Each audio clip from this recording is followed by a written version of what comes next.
नमस्कार मेरे प्यारे विद्यार्थियों, मैं अंकित राव सोलंकी आप सभी प्यारे विद्यार्थियों का सुपर कोचिंग टेक्स्ट बुक पे तहे दिल से स्वागत, अभिनंदन, वंदन करता हूं। विद्यार्थियों, टीजीटी पीजीटी तैयारी कर रहे छात्रों के लिए एक महत्वपूर्ण जानकारी है। वो जानकारी ये है कि समाज कल्याण विभाग द्वारा एक टीजीटी पीजीटी के लिए एक अंशकालीन यानी कि संविदा पे एक वैकेंसी निकाली गई है फॉर टीचर्स। ठीक है, तो आज के इस सेशन में इसी के बारे में हम लोग बात करेंगे। और सेशन को आगे बढ़ाने के लिए आपके दिमाग में जो प्रश्न उठते हैं उन प्रश्नों के मैं जवाब देता हूं। सबसे पहला प्रश्न यह है कि अंकित सर, इसका फॉर्म कब से भरा जाना स्टार्ट होगा? तो इसका फॉर्म भरना प्रारंभ हो गया है 6 जून से और आई थिंक 16 तारीख इसका लास्ट डेट है। अभी सब चीज मैं आपको यहां पे दिखाऊंगा। दूसरा आपके दिमाग में प्रश्न आता है कि सर यहां पे एज लिमिट क्या होगा? तो यहां पे जो आयु सीमा दिया गया है वो 21 से 60 वर्ष दिया गया है। अगर आप रिटायर्ड या अनुभवी अध्यापक हैं तो आपका जो उम्र सीमा होगा वो 68 वर्ष हो जाएगा, स्पेशली फॉर रिटायर्ड टीचर्स। ठीक है, उसके बाद अगला यह है कि अंकित सर, क्या यहां पे पेपर होगा, जिसका इंतजार हम लोग उत्तर प्रदेश सरकार में काफी दिनों से कर रहे हैं? तो नहीं, इसका पेपर आपका नहीं होगा। साक्षात्कार यानी कि इंटरव्यू के पैमाने पे तय किया जाएगा कि आप इस पद के लिए उपयुक्त हैं कि नहीं हैं। क्लियर। अगली बात कि सर यहां पे सैलरी कितनी रहने वाली है? तो सैलरी अच्छी खासी होने वाली है, 30 to 35,000 आपका सैलरी होगा। उसके बाद अगला प्रश्न आपके दिमाग में यह बनता है कि सर यहां पे मेल फीमेल क्या दोनों एलिजिबल है? हाँ जी, यहां पे मेल फीमेल दोनों एलिजिबल है। बल्कि अभी आप जब नोटिफिकेशन पढ़ोगे तो वहां पे आपको दिखेगा कि जो फीमेल है उनको यहां पे कुछ अतिरिक्त छूट और मिल सकता है। ठीक है ना। उसके बाद अगला प्रश्न आपके दिमाग में यह आता होगा कि सर मैं अपियरिंग हूं, क्या मैं इस फॉर्म को भर सकता हूं? तो नहीं जी, अगर आप अपियरिंग हैं तो आप इस फॉर्म को नहीं भर सकते। अगर आपके पास पूरा सर्टिफिकेट है तब आप इस फॉर्म को भर सकते हैं। अब बात आती है सर्टिफिकेट की कि सर हमारे पास कौन सा सर्टिफिकेट होना अनिवार्य है? तो यहां पे बीएड अनिवार्य है, इस बात का ध्यान दीजिएगा।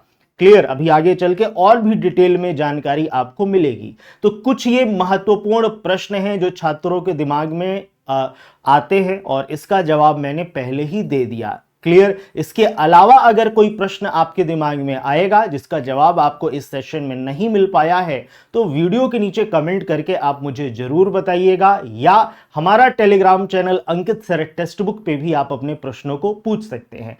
आगे बढ़ते हैं विद्यार्थियों और मैं सीधे आपको नोटिफिकेशन पे ले चलता हूं। यह नोटिफिकेशन आपका आया हुआ था। यहां पे स्पष्ट लिखा हुआ है कि अंशकालीन शिक्षक आयोग 2025 और 26 दिनांक 28 मई 2025 को यह नोटिफिकेशन आपका प्रेषित किया गया है। अब बात यह आती है कि अंकित सर इस फॉर्म को हम कहां से भर सकते हैं? तो यह आपको वेबसाइट का दिख रहा है। यह है आपका ats.upsdc.gov.in। इस वेबसाइट के माध्यम से आप अपने फॉर्म को फिलअप कर सकते हैं। फॉर्म कब से कब तक है? तो 6 जून से फॉर्म भरना प्रारंभ हो चुका है, 16 जून इसका लास्ट डेट है फॉर्म भरने का। क्लियर। टीजीटी और पीजीटी के लिए वैकेंसी है बच्चों, और यहां पे आप देख सकते हैं पूरी जानकारी यहां पे दी हुई है। प्रवक्ता, भारत में विधि द्वारा स्थापित किसी विश्वविद्यालय से कम 50% के अंकों के साथ संबंधित विषय में स्नातकोत्तर उपाधि तथा बीएड होना अनिवार्य है। विषय क्या क्या है? हिंदी है, अंग्रेजी है, गणित है, भौतिक विज्ञान है, रसायन विज्ञान है, जीव विज्ञान है, भूगोल है, राजनीति शास्त्र है, इतिहास है। कंप्यूटर प्रवक्ता पीजीटी, भारत में विधि द्वारा स्थापित किसी विश्वविद्यालय से कम 50% अंकों के साथ बीई या बीटेक। एक प्रश्न छात्रों के दिमाग में आता है कि सर मैं कंप्यूटर साइंस से बीटेक हूं, क्या मैं इस परीक्षा के लिए इस फॉर्म के लिए क्या मैं एलिजिबल हूं? हां, तो यहां पे स्पष्ट दिया गया है कि अगर आप बी या बीटेक हैं तो इस परीक्षा के लिए आप एलिजिबल हैं, कंप्यूटर साइंस या आईटी में। ठीक है, और भी इसमें तमाम चीजें दी हुई हैं बच्चों कि भारत में विधि द्वारा स्थापित किसी विश्वविद्यालय से कम 50% अंकों के साथ बी या बीटेक किसी भी स्ट्रीम और post graduate diploma in computer science है, तब भी आप इस फॉर्म को भर सकते हैं। अगर आप एमएससी कंप्यूटर साइंस में हैं, आईटी में हैं, ठीक है, तब भी आप इस फॉर्म को भर सकते हैं। मतलब कि आपके दिमाग में जो प्रश्न आता है कि सर बीटेक एमएससी क्या मैं इस फॉर्म के लिए एलिजिबल हूं, बिल्कुल भी आप बच्चों एलिजिबल हैं। क्लियर, ठीक है। उसके बाद यहां पे दिया है प्रवक्ता पद हेतु प्रत्येक विद्यालय में गणित, भौतिकी, रसायन विज्ञान, जीव विज्ञान, हिंदी, अंग्रेजी विषय पर अंशकालीन शिक्षकों का एम्पैनलमेंट किया जाएगा। ठीक है ना। तमाम इस फॉर्म को आप अच्छे से इस नोटिफिकेशन को आप पढ़ लीजिएगा। ठीक है। एलटी ग्रेड के लिए भी यहां पे दिया हुआ है बच्चों, सहायक अध्यापक, इसकी क्या क्या एलिजिबिलिटी क्राइटेरिया है। तो भारत में विधि द्वारा स्थापित किसी विश्वविद्यालय से कम 50% अंकों के साथ संबंधित विषय में स्नातक की उपाधि हो। भारत में विधि द्वारा स्थापित किसी विश्वविद्यालय से शिक्षा शास्त्र में स्नातक की उपाधि हो। उच्च प्राथमिक स्तर टीईटी और सीटीईटी का की आहारता आपको हो। अंग्रेजी और हिंदी माध्यम में शिक्षण में दक्षता हो।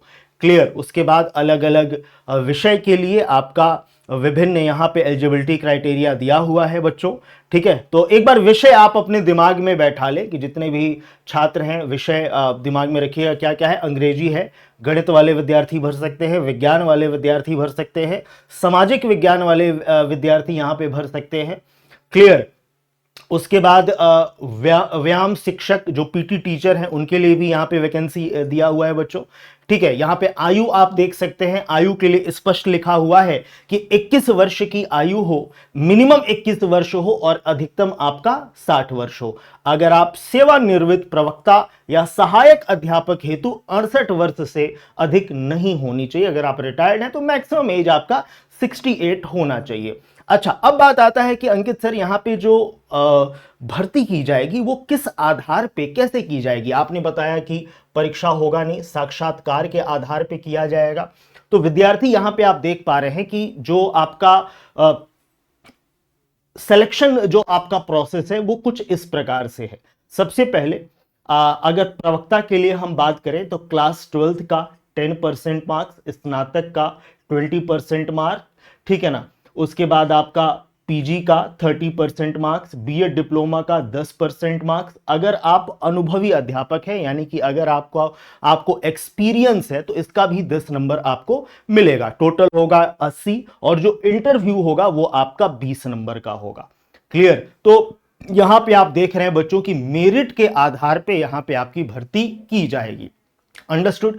अब एक प्रश्न और आता है, अगर आप इस नोटिफिकेशन को पढ़ोगे तो यहां पे स्पष्ट लिखा हुआ है एक बात कि आप यहां पे जैसे मान लीजिए कि जिस जिले के लिए आप भर रहे हैं वहां पे जाके आपको इंटरव्यू देना होगा।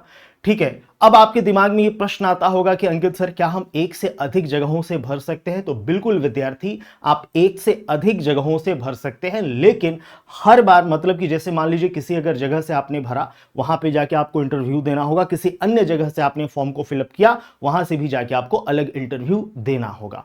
मेरिट के आधार पे यहां पे आपका सिलेक्शन होने वाला है। क्लियर हुआ। ठीक है। तो जहां पे छात्रों को इंतजार था कि अंकित सर जल्दी से हमारा परीक्षा हो जाए, टीजीटी पीजीटी का पेपर हमारा कब होगा, और उसी बीच समाज कल्याण विभाग ने आप सभी विद्यार्थियों के लिए एक संविदा पे वैकेंसी निकाली है। ठीक है। और उम्मीद है कि ये एक आपको अच्छा अनुभव देगा। क्लियर। तो जितने भी छात्र इसके लिए एलिजिबल हैं फॉर्म को फटाफट भर दीजिए। ठीक है। वेबसाइट मैंने आपको बता दिया है, उस वेबसाइट पे जाके फॉर्म को भर दीजिए। कोई भी अगर आपको और भी इसके अतिरिक्त कोई जानकारी चाहिए होगा तो इस नोटिफिकेशन को एक बार आप ध्यान से जरूर पढ़ लीजिएगा। ये नोटिफिकेशन मैं अपने टेलीग्राम चैनल अंकित सर टेक्स्ट बुक पे अपलोड कर दूंगा।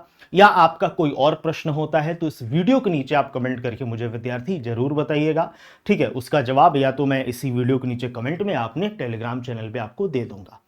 क्लियर। और हमारे किसी भी बैच से जुड़ने के लिए, ठीक है, नीचे जो दिया गया नंबर है इस नंबर पे आप कॉल कर सकते हैं। विभिन्न बैचेस यहाँ पे चल रही हैं टीचिंग एग्जाम्स के लिए, जहाँ पे आप अपनी तैयारी कर सकते हैं। क्लियर। तो इसी के साथ अब मैं अपनी बातों को समाप्त करूँगा। जितने भी छात्र एलिजिबल हैं फटाफट फॉर्म भर दीजिए और मिलते हैं हम लोग अगले सेशन में। बहुत बहुत धन्यवाद। God bless you all. Thank you.